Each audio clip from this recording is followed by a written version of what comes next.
kadunud ameeriklanna Lynette Hookeri otsingud on lõppenud või vähemalt on rannavalve lõpetanud oma missiooni mitu kuud pärast seda, kui ta Bahama lähedal rahvusvahelistes vetes üle parda kukkus. Kuid küsimused jäävad endiselt õhku. Kas tema abikaasat võiks mõrvaga süüdistada? Kas tema kadumise saladused on peidetud sügavale vetepõhja? See on skandaal, mida esitleb Law and Crime. Mina olen Sierra Gillespie. Ameerika Ühendriikide rannavalve teatab, et lõpetab Lynette Hookeri otsingud. See Ameerika naine kadus aprillis Bahamal, olles koos oma abikaasa Brianiga. Nädalate jooksul pärast Lynette'i kadumist on meil olnud rohkem küsimusi kui vastuseid. Mis toimub Briani loo vastuoludega, aga väidetava väärkohtlemise varasem ajalugu? Ja mis kõige tähtsam, kus on Lynette ja mis juhtus? Tõde teab tegelikult ainult Brian Hooker.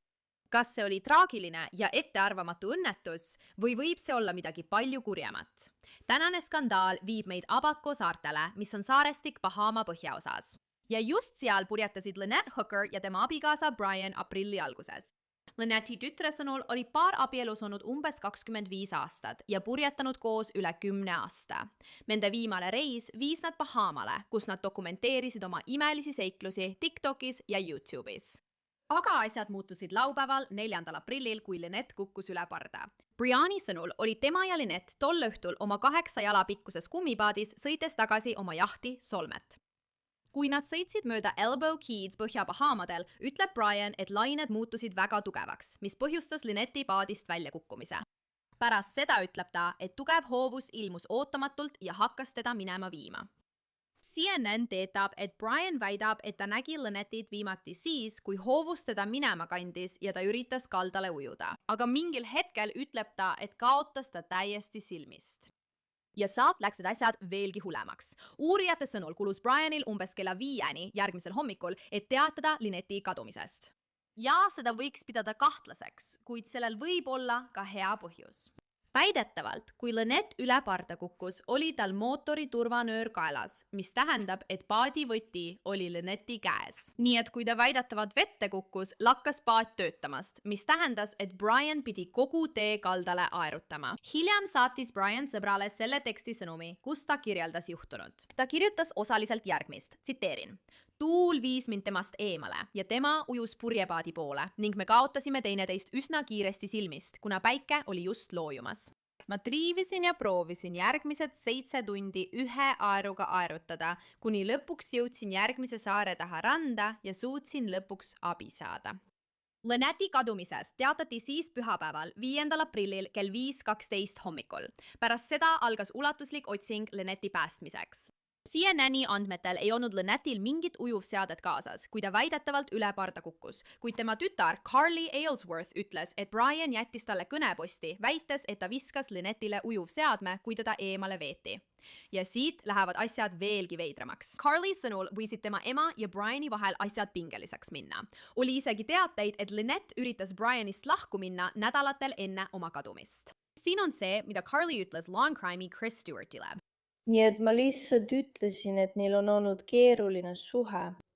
Ma ütlesin seda rannavalvele, kui me rääkisime, ja ma ütlesin, et nende suhe on olnud keeruline ning see läheb hullemaks, kui nad joovad. Ma lihtsalt muretsen, et ta on varem ähvardanud.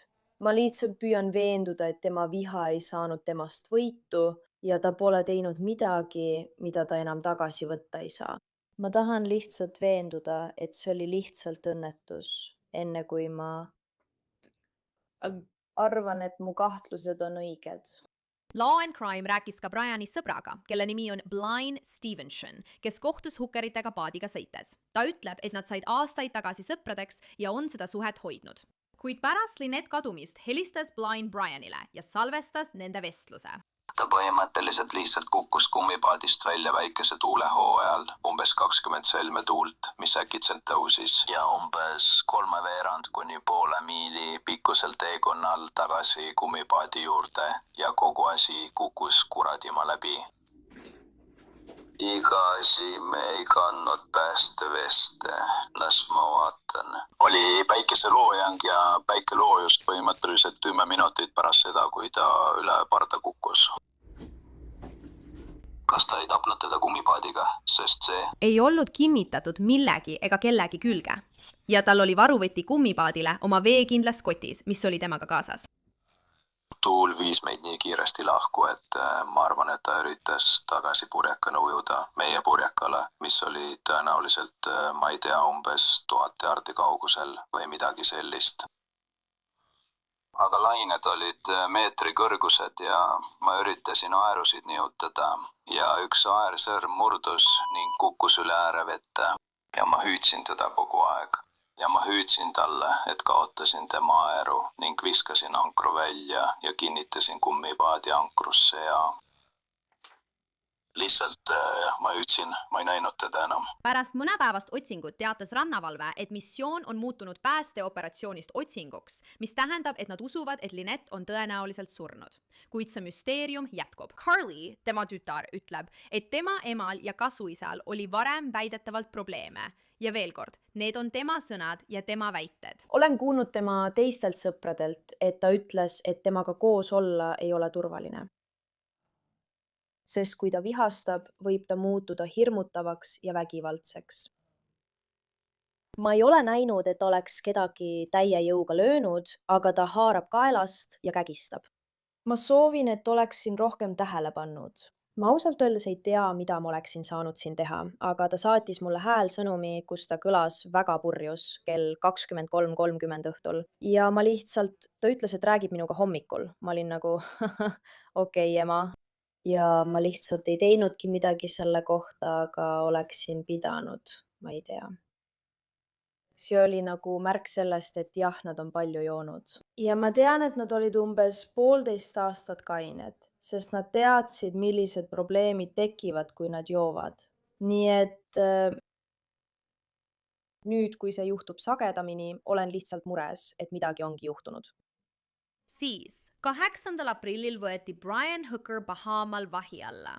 Kuningliku Bahama politseijõu pressiesindaja ütles Reutersile, tsiteerin, ta arreteeriti täiendavaks ülekuulamiseks, kuna meil on selleks piisav alus. Samal ajal eitas Brian täielikult igasugust süütegu. Tema advokaat edastas CNN-ile avalduse, milles öeldakse muu hulgas, tsiteerin, Brian Hooker eitab kategooriliselt ja ühemõtteliselt igasugust süütegu. Ta on teinud koostööd asjakohaste ametiasutustega käimasoleva uurimise raames. Tänaseni, selle salvestuse hetkel, ei ole Brianile endiselt ühtegi süüdistust esitatud, kuid Lynette'i surma uuritakse väidetavalt tapmisena. Seda teatab Fox News Digital, kuid rannavalve ja FBI ei ole selle kohta avalikku avaldust teinud. Aga see viib meid kõige uuema teabe juurde, mis meil on. USA rannavalve teatas sel nädalal, et nad lõpetasid Lynette'i otsingud reedel 5. juunil. Nad andsid välja avalduse, milles öeldi järgmist. USA rannavalve lõpetas reedel oma missiooni Bahama saartel, toetades jätkuvat uurimist Lynette Hookeri kadumise asjus. Otsinguteks kasutati mitmesuguseid spetsiaalseid vahendeid, sealhulgas sukeldujaid, kaugjuhitavaid allveeroboteid, mehitamata õhusüsteeme ja laibakoera, et põhjalikult uurida äsja tuvastatud huvi pakkuvaid piirkondi. Ja muide, ma mainin, et kuigi Lynette'i otsingud on lõppenud, jätkub uurimine tema surma osas endiselt. Ja see tekitab taas palju küsimusi. Näiteks Briani loo vastuolud. CBS News teatab, et Briani GPS andmed on vastuolus sellega, mida ta uurijatele rääkis. Lisaks teatab News Nation, et Brian ei kasutanud $33,000 kõrgtehnoloogilist termokaamerat pärast seda, kui Lynette oli kadunud. Kui ta tõesti teda otsis, siis miks ta ei kasutanud kõiki võimalusi? Briani sõber Daniel Danforth ütles News Nationile, et uurijad olid huvitatud kuulma, miks termojäldijat ei kasutatud. Ta ütles, tsiteerin, kõik viitab sellele, et see polnud üldse õnnetus. Pole kunagi olnud ühtset lugu. Seega ongi uurimine praegu selles seisus. Aga ma tahan rääkida eksperdiga, kes selles juhtumis laineid lööb. See on endine prokurör ja kriminaalkaitsja Juuli Rendelmann, meie saatesõber. Juuli, aitäh, et tulid saatesse Skandaal. Nagu alati on tore sind näha. Alustame siis uudisega, mille kohaselt USA rannavalve on teatanud, et nad on ametlikult lõpetanud Lynette Hookeri otsingud. Ja ma mõtlen, miks just nüüd? Nad teevad selle avalduse juunis, aga ta kadus juba aprillis. Mis sa sellest arvad? Me teame, et Brian Hooker, vähemalt nii nagu meile on öeldud, andis vastuolulisi ütlusi. Ja need vastuolulised ütlused puudutasid võimalikke kohti, kus Lynette Hooker võiks olla. ning tundub, et alguses, kui nad teda otsisid nad teda kindlas piirkonnas. Kui nad tagasi tulid, ma arvan, see oli paar kuud hiljem, hakkasid nad otsima teises piirkonnas, lootes, et ehk leiavad Lynette Hookerist mingigi jälje. Ta oli vees olnud väga pikka aega. Seega on raske ette kujutada ja ma ei taha olla liiga otsekohene, et tema keha oleks täielikult terve. Aga nad tegid siiski pingutusi, et teda leida piirkonnast, kus nad arvasid, et ta võiks olla. Ma olen sinuga nõus, sest on tõesti raske mõelda sellele, mida vesi võib kellegi kehaga teha, eriti kui ta on olnud vees nädalaid või kuid. Kas sa arvad, et on võimalik, et nad mõtlesid umbes nii, et okei, mitte et see oleks tingimata ressursside raiskamine, aga ma ei tea, mida me üldse leiame. Võib-olla oleks parem otsing lõpetada. Ma arvan, et mingil hetkel saabub aeg, mil otsing lõpetatakse. Peab olema mingi hetk, kus nad saavad aru, et otsimine ei ole enam tõhus.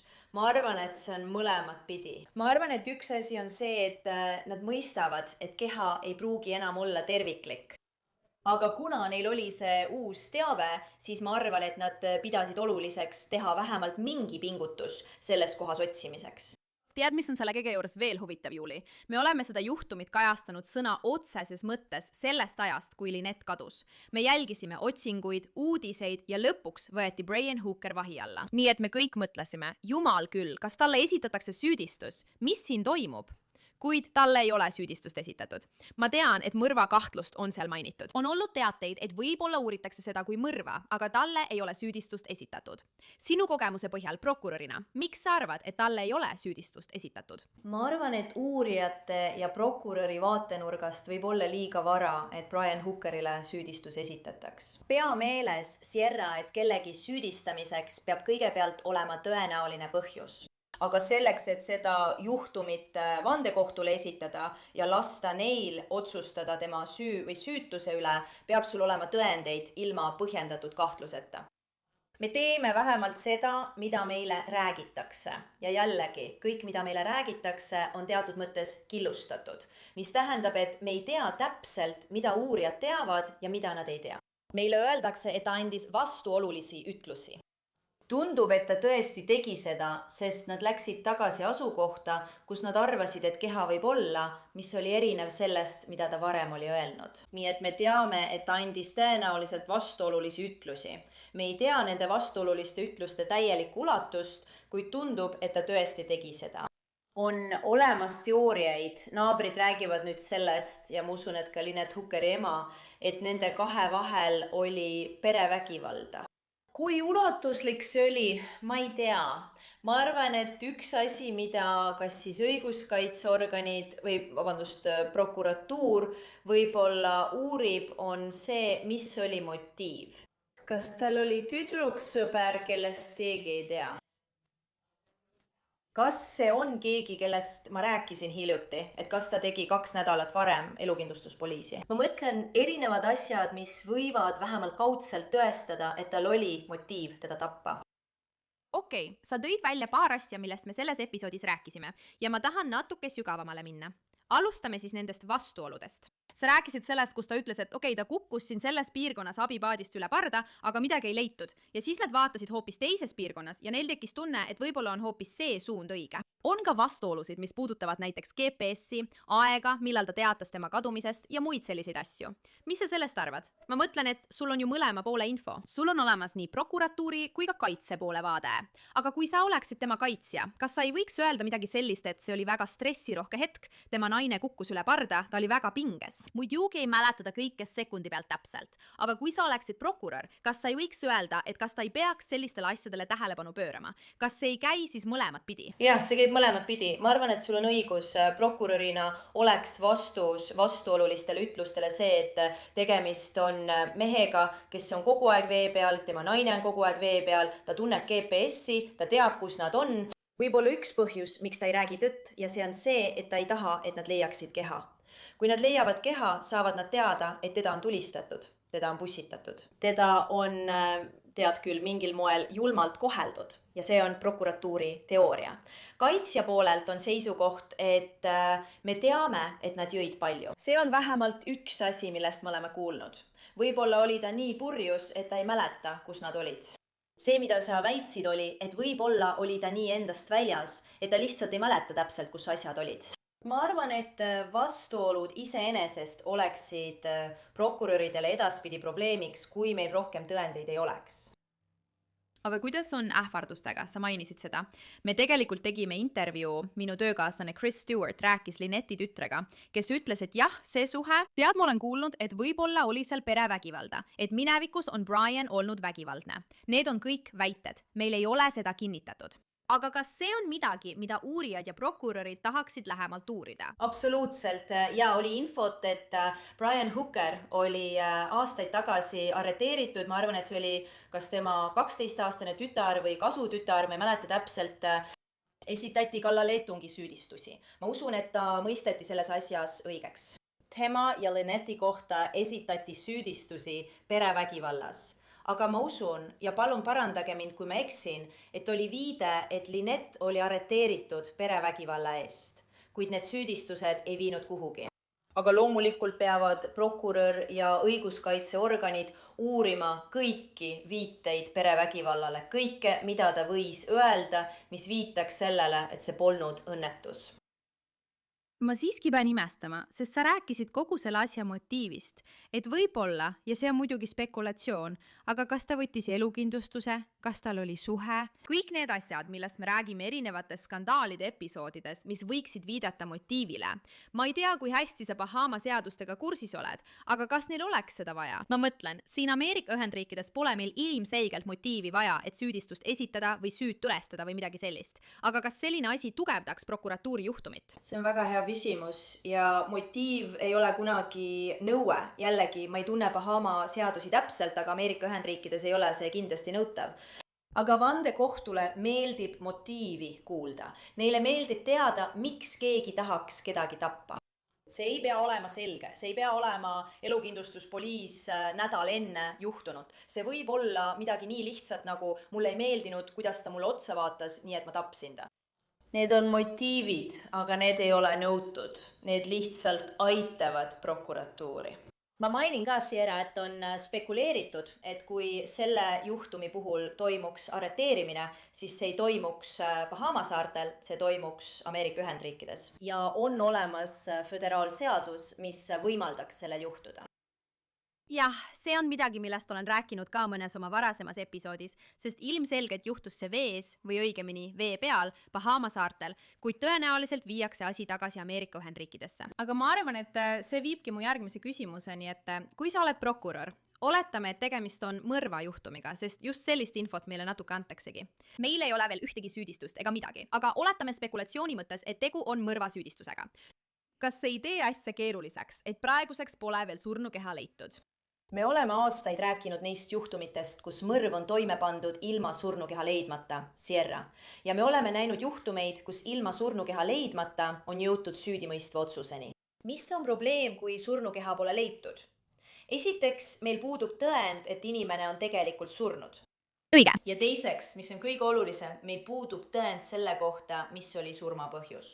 Ja see ongi see, millele kaitse saab tõesti keskenduda ja millesse hambad lüüa, kui nii võib öelda. Öeldes näiteks, žürii liikmed, me ei tea, kas ta on elus, võib-olla elab ta hoopis mõnel teisel saarel. Ja teiseks, kui me ei tea surmapõhjust, siis kuidas me tõestame, et see inimene võttis temalt elu? Need ongi probleemid mõrvajuhtumite puhul, kus surnukeha pole leitud. Seepärast ongi kaudsed tõendid, ehk tõendid, mis ei ole seotud surnukehaga, selliste juhtumite puhul nii olulised. Ma olen ka selle üle mõelnud, sest ilmselgelt oleme me kajastanud juhtumeid ja ma olen kindel, et sina ka, kus surnukeha pole leitud, kuid siiski on õnnestunud kedagi süüdi mõista. Aga selles juhtumis pole meil isegi veel süüdistusi esitatud. Mis sa arvad, mis siin takistuseks on? Kas sa arvad, prokurörid esitavad lõpuks Brian Hookerile süüdistuse? Nii et selles osas olen ma kahe vahel. Ma arvan, et on vahe selles, kas arvata, et Brian Hooker tappis oma naise. Isegi kui arvad, et ta tõenäoliselt tappis oma naise ja selles, kas on olemas tõendid väljaspool mõistlikku kahtlust. Ja prokurörina, õiguskaitsetöötajana pead sa olema täiesti kindel, et kõik on korrektselt tehtud, enne kui sa kedagi arreteerid ja mõrvas süüdistad. Ja ma arvan, et esiteks nad tahtsid näha, kas neil õnnestub surnukeha leida. ma arvan, et nad uurivad praegu kõiki võimalusi, et teha kindlaks, kas neil on tema vastu juhtum ja kas neil on juhtum, mis ka tegelikult vett peab. jah, siin on ka erinevusi. See võib olla esimese astme mõrvasüüdistus, aga samas, mis siis, kui see oli õnnetus ja tegemist oli hooletusega? Sest me oleme rääkinud, et on olnud teateid, et need inimesed tarbivad alkoholi üsna palju. Kas see võis olla olukord, kus, ja see on spekulatsioon, aga ta kukub üle parda? Ta on lihtsalt nii purjus, et ei suuda teda aidata, aga nad juhivad taati. Mõlemad olid purjus. Ilmselgelt ei tohiks sa mitte kunagi joobes olles ühtegi sõidukit juhtida.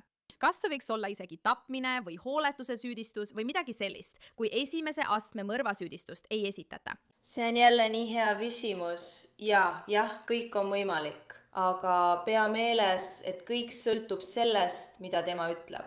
Sest niipea, kui ta suu lahti teeb, kasutatakse kõike, mida ta ütleb tema vastu. Me ei tea, kas ta tunnistas, et oli purjus. Me ei tea. On ilmne, et ta annab sellest teada alles tundide pärast, mis on uurijate poolt tõstatatud probleem. Aga ma ei tea, kas me suudame kunagi välja selgitada, milline oli tema joobetase selle juhtumi ajal ja meil ei ole tema keha. Nii et me ei tea, milline oleks olnud tema toksilisuse tase sel hetkel. Seega, et neist asjadest aru saada, on sul vaja rohkem kui ainult seda, mis sul seni on. Sul on vaja täiendavaid ütlusi. Ja muide, võib-olla ta andis täiendavaid ütlusi ja me lihtsalt ei tea neist. Aga on täiesti võimalik, et kui ta seda tegi, siis nad võiksid tuvastada mingisuguse hooletuse. Okei, nii et meil on teatud mõttes mõned täiendavad ütlused olemas. Tänases episoodis oli üks sõber, kes rääkis Brianiga paar korda telefonis ja salvestas need kõned. Nii et see on meil olemas. Ja siis tekstisõnumid. Siis on meil kõnepost, mille ta jättis Lynette'i tütrele, kõik need asjad. Kuidas need mängu tulevad, kui rääkida kohtust ja sellest, kas neid asju lubatakse? Kas kaitse püüaks need asitõendid välistada? Kuidas kuulujuttudega on? Kas sa saad seda natuke lahti seletada? Nii et kui sa teed, ma usun, et see telefonikõne, ma võin eksida ühele pereliikmetest, oli see, et ta oli kadunud. Ma võin eksida. Ma ei mäleta, aga ma võin eksida, et oleks olnud mingeid ülestunnistusi näiteks alkoholi seotuse kohta. Õige. Nii et nende ütluste osas pea meeles, et kaitse vaatab seda kahest erinevast vaatenurgast. Mõned neist ütlustest on kaitsele kasulikud, seega nad tahaksid, et need oleksid sees. Ja need ütlused, mis ei ole kasulikud, on need, mille kohta nad väidavad, et need on kuulujutud ja ei tohiks arvesse minna. See on kostja puhul veidi teistmoodi, sest sageli, kui kostja teeb mingi ütluse, väidetakse, et see ei ole kuulujutt, kuna see on omaksvõtt. See ei pruugi olla kuriteo omaksvõtt, kuid see võib olla millegi kuriteoga seonduva omaksvõtt, mis võimaldab selle arvesse võtta. Kuid jällegi, ma arvan, et iga ütlust analüüsitakse selle väärtuse osas eraldi. Ja see ongi tegelikult kaitseadvokaatide töö läbi vaadata ja öelda, jah, me tahame seda, ei, me ei taha. Siin on see, mille nimel me võitleme, et see kas sisse või välja jääks. Ja jällegi, endiselt pole süüdistusi esitatud, nii et see on viimane küsimus, mille ma sulle esitan, Julie. Mida sa arvad, mis siin juhtuma hakkab?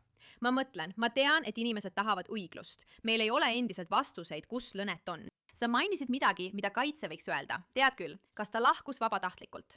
Kas see on nagu kadunud filmi olukord? Kas ta on mõnel teisel saarel koos kellegagi, kellega ta oli? Kes seda teab? See kõik on vaid spekulatsioon. Aga mida sina ootaksid? Kas võiks esitada mingeid süüdistusi? Uurimine. Ma tean, et rannavalve enam ei otsi teda ega tema keha otseselt, aga õiguskaitseorganid uurivad asja ikka edasi ja liiguvad selles suunas edasi. Nii et üldiselt, mis on sinu hüpotees selle kohta, mis edasi saab? Ma arvan, et see sõltub. Pea meeles, et nad on seal otsingud lõpetanud, aga uurimist pole nad veel lõpetanud.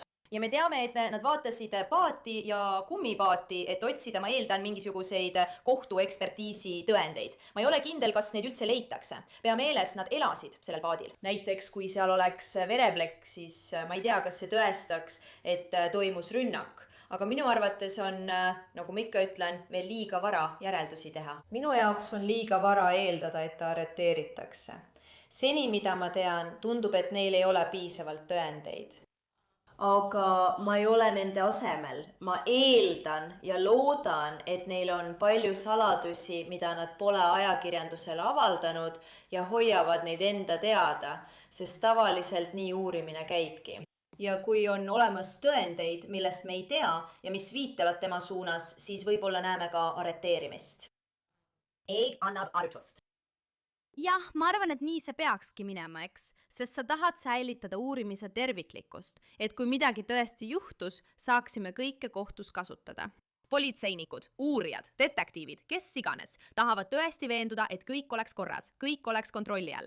Ja prokurörid tahaksid ka kogu seda infot, et olla kindlad, et nad saavad seda kasutada. Ma mõtlen, et kokkuvõttes on see lihtsalt traagiline juhtum, mille kohta on meil endiselt nii palju küsimusi.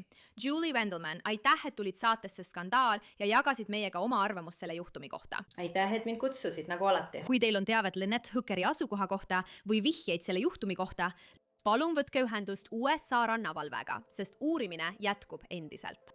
Ja sellega lõpeb tänane Skandaali episood. Kui sulle meeldis see, mida nägid ja tahad rohkem näha või minuga sotsiaalmeedias ühendust võtta, siis leiad mind näiteks Instagramist nimega Sierra Gillespie.